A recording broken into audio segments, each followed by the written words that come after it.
Hello everyone, this is Sri. In this video, we are going to discuss about Sylvia Plath.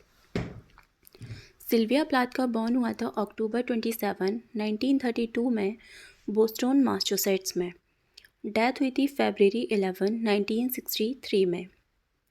प्लाथ्स father was an entomologist and a professor of biology at Boston University. Sylvia Plath के जो father थे वो एक entomologist थे, professor थे biology के Boston University में। Who wrote a book about bumblebees in 1934। उन्होंने बम्बलबीज के बारे में एक बुक भी लिखी थी 1934 में। A visit to her father's grave later prompted Plath to write the poem Electra on Azalea Path. अपने फादर की ग्रेव को विज़िट करने के बाद ने सिल्विया प्लाथ ने एक पोएम लिखी थी Electra on azalea path. Plath published her first poem at the age of 8 in the Boston Herald's children's section. Plath ने बोस्टन हेराल्ड के चिल्ड्रन सेक्शन में एक पोएम पब्लिश की थी एट द एज ऑफ 8, जब वो 8 साल की थी। In addition to writing she showed early promise as an artist, winning an award for her painting from the Scholastic Art and Writing Award in 1947।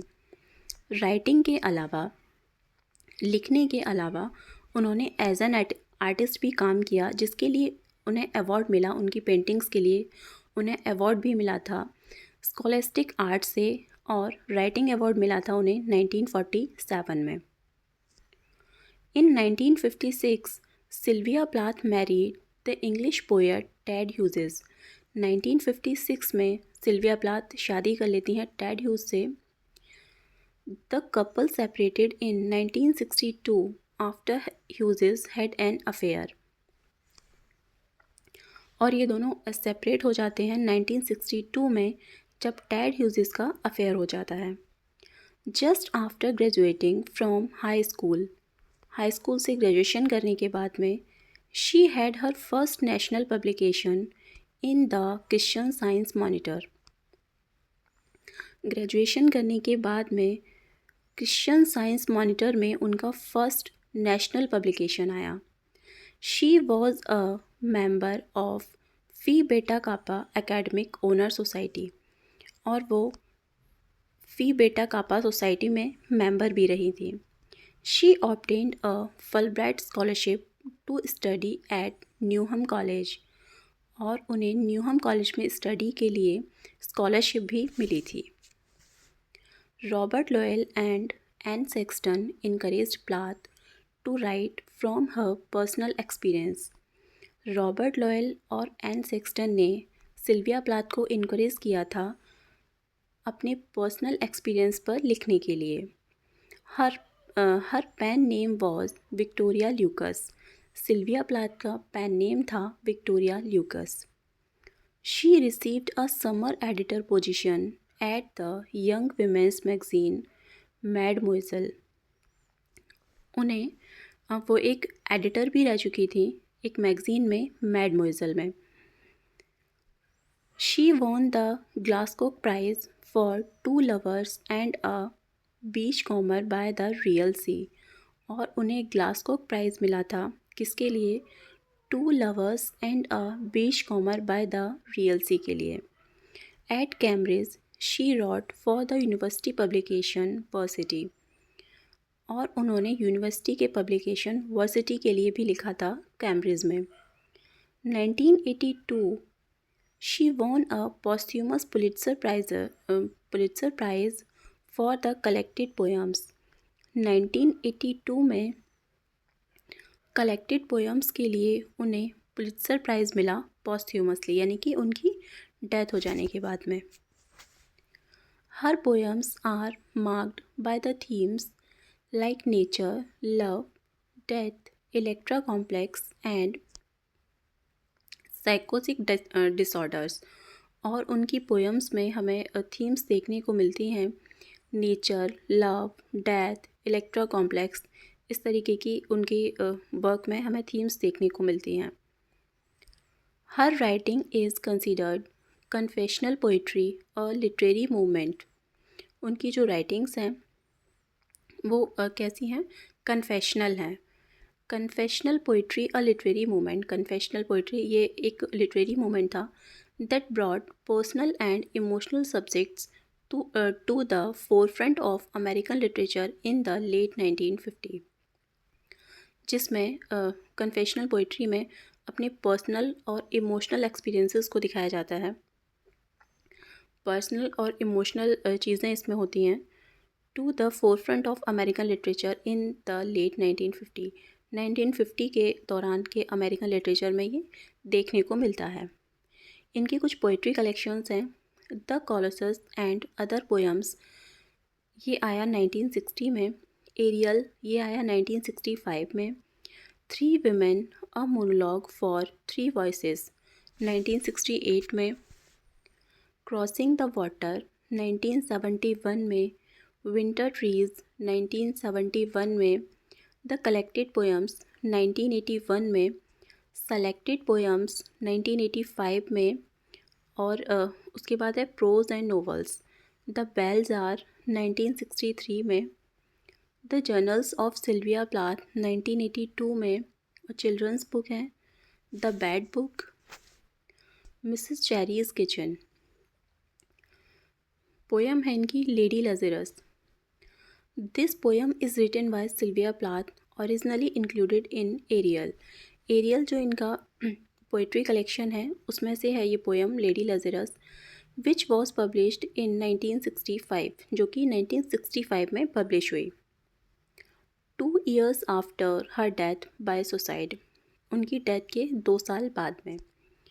The poem is divided in 28 tercet stanzas, ये poem divide है 28 tercet stanzas में।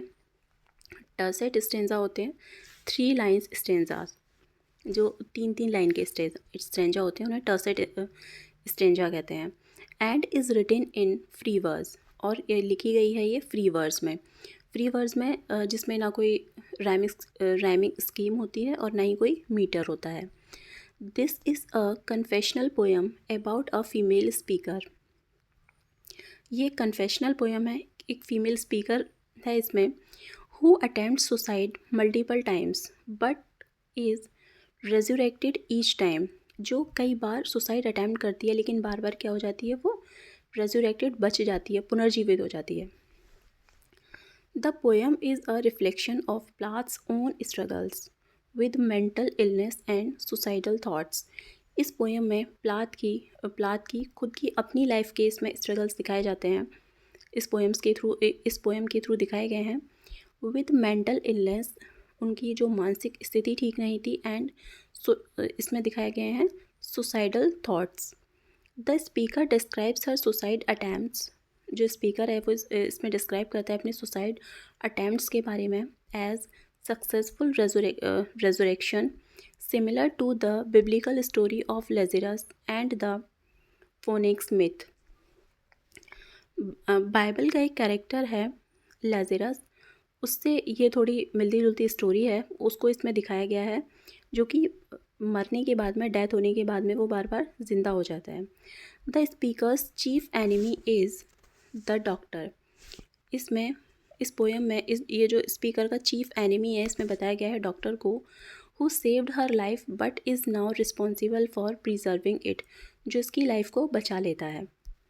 By the end of the poem the speaker has transformed into a Firebird, poem के last में जो speaker है वो transform हो जाता है एक फायरबर्ड में, which some critics interpret as a demonic rebirth, जिसे कुछ क्रिटिक्स ने बताया है डेमोनिक रिबर्थ, किसी डेमन का रिबर्थ होना जिसे बताया गया है कुछ क्रिटिक्स ने। This is considered a confessional poem, ये एक कन्फेशनल पोएम है, because it reflects Plath's real life experiences, क्योंकि इसमें सिल्विया प्लाथ के रियल लाइफ के जो एक्सपीरियंसेस हैं उनको दिखाया गया है इस पोएम के थ्रू। Mirror by Sylvia Plath is a poem that explores the relationship between a woman and her reflection in a mirror। सिल्विया प्लाथ की ये पोएम है जिसमें रिलेशनशिप दिखाया गया है एक वुमेन में और मिरर में जो उसका रिफ्लेक्शन दिखता है उसमें। The poem is written from the mirror's perspective. ये जो पोएम है ये लिखी गई है मिरर के पर्सपेक्टिव से, मिरर के। The poem describes a woman who looks into a mirror. इस पोएम में पोएम डिस्क्राइब करती है एक woman who looks into a mirror, जो खुद को मिरर में देखती है। Each morning to find her true self. हर सुबह जो हर कोई अपना मिरर में तो फेस देखता है। To find her true self, अपने बारे में सच पता करने के लिए, मतलब वो कैसी दिखती है। The mirror reflects the woman's image without judgement and alteration.